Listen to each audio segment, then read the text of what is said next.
Okay, good morning, everybody.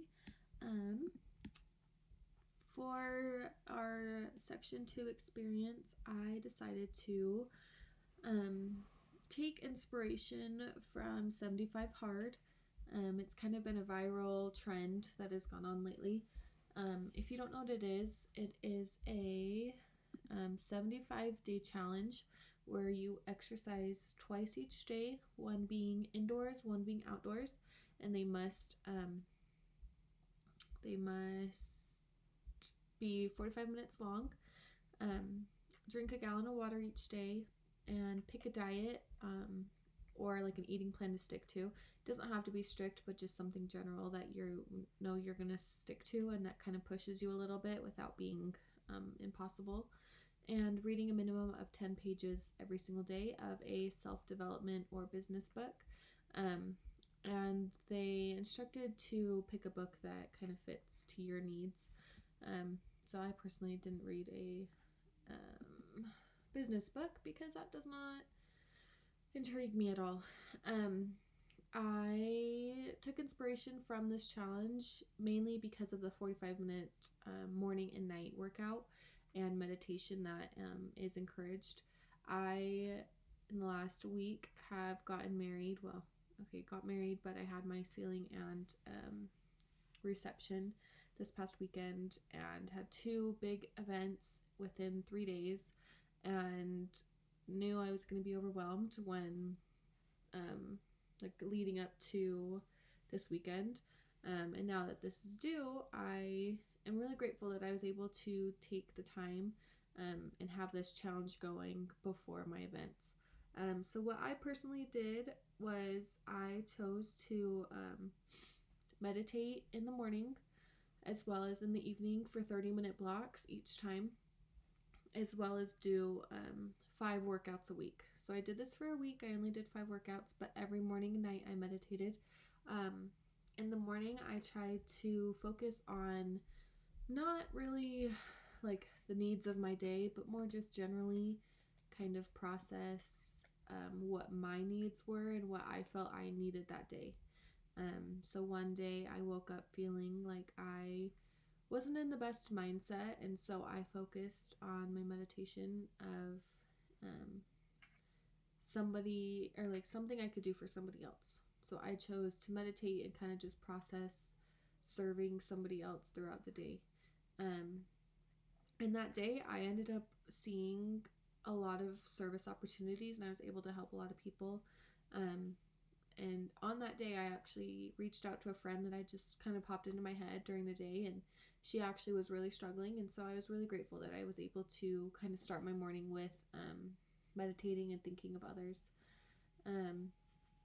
For my workouts, I chose to do those a few hours before my meditation in the evening, just so I wouldn't be hyped up from working out and then kind of crash myself down to meditate. I knew I wouldn't have a successful meditation period if I didn't split those up a little bit.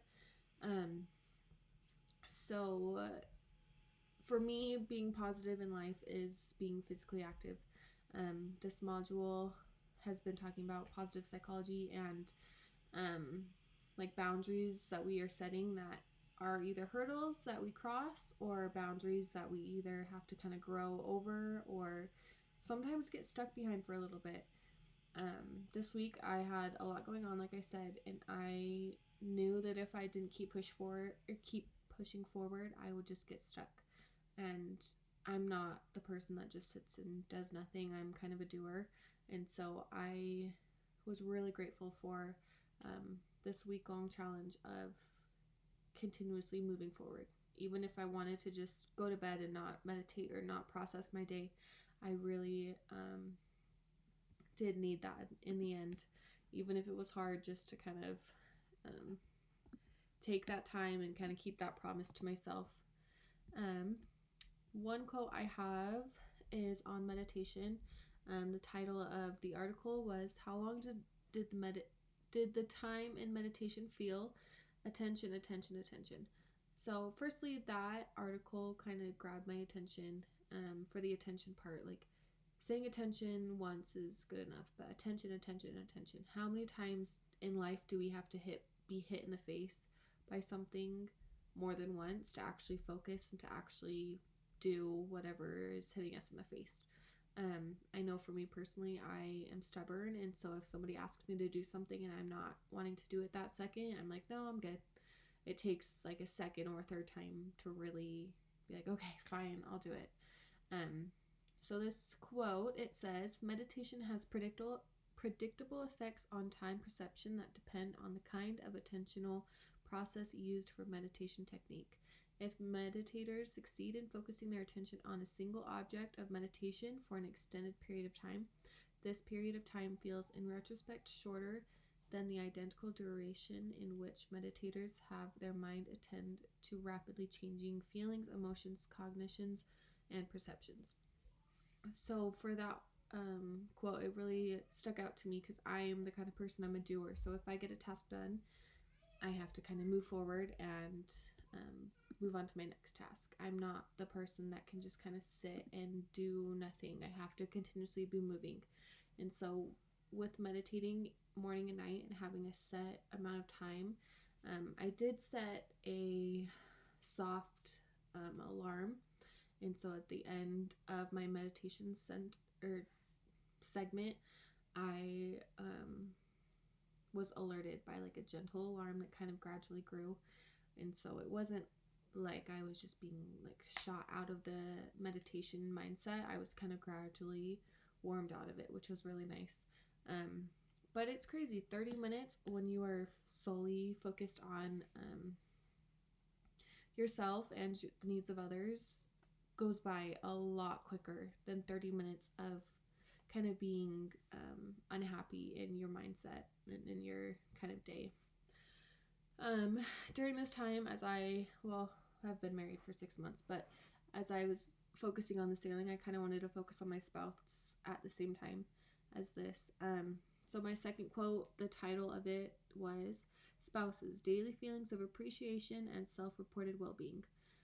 The quote says, our findings also showed that spouses' daily help, emotional support specifically, was associated with spouses reporting fewer physical symptoms when perceptions of partner appreciation were high. This may reflect that spouses who perceive their partners as appreciative feel less stressed in their role as a support provider and perhaps more mutually supported by their partner. So as I was able to accomplish what I needed to do throughout my day, as well as meditate and work out, I was able to feel at ease with setting a time for my partner. Like I said, I'm a doer, and so that's kind of a boundary in my life. It really is like the feeling to constantly be needing to do something that I feel is kind of like good enough or productive can be hard. And so I was able to really focus on my spouse and help him feel loved and cared about while bettering myself in a way. The third article I found was The Paradox of Happiness. Why are we not doing what we know makes us happy? Journaling used to be a huge way of expressing myself and kind of getting my feelings and my emotions out. And so during this time, I was able to make notes morning and night after meditation of just kind of what I processed and what I thought about, and then was able to write about my experience with my friend that I reached out to. So that kind of brought in some happiness into my life that I didn't really realize mattered that much. But this quote, it says, to a certain extent, happiness is constant across time and is influenced by factors beyond personal control. However, approximately 30% is determined by intentional activities. So me intentionally meditating and taking time for myself morning and night and working out was intentional. I set time every day to induce my own happiness and to create a better mindset. Overall, this week has been a lot of fun. I learned a lot about myself and about my simple day-to-day needs that were kind of being pushed to the side. But now I am aware of what I can do continuously to kind of overcome boundaries and to better my own happiness and my own kind of light into the world. I want to be that person that is aware of other people and not just aware of myself. And so I hope to continue to move forward with meditating. Probably not twice a day because that was kind of a lot for me to plan around, but it was beneficial, so maybe try that. But continue meditating a few times a week and just kind of process what I'm thinking and feeling and what I can do for myself to better be there for other people in a way. But there you go.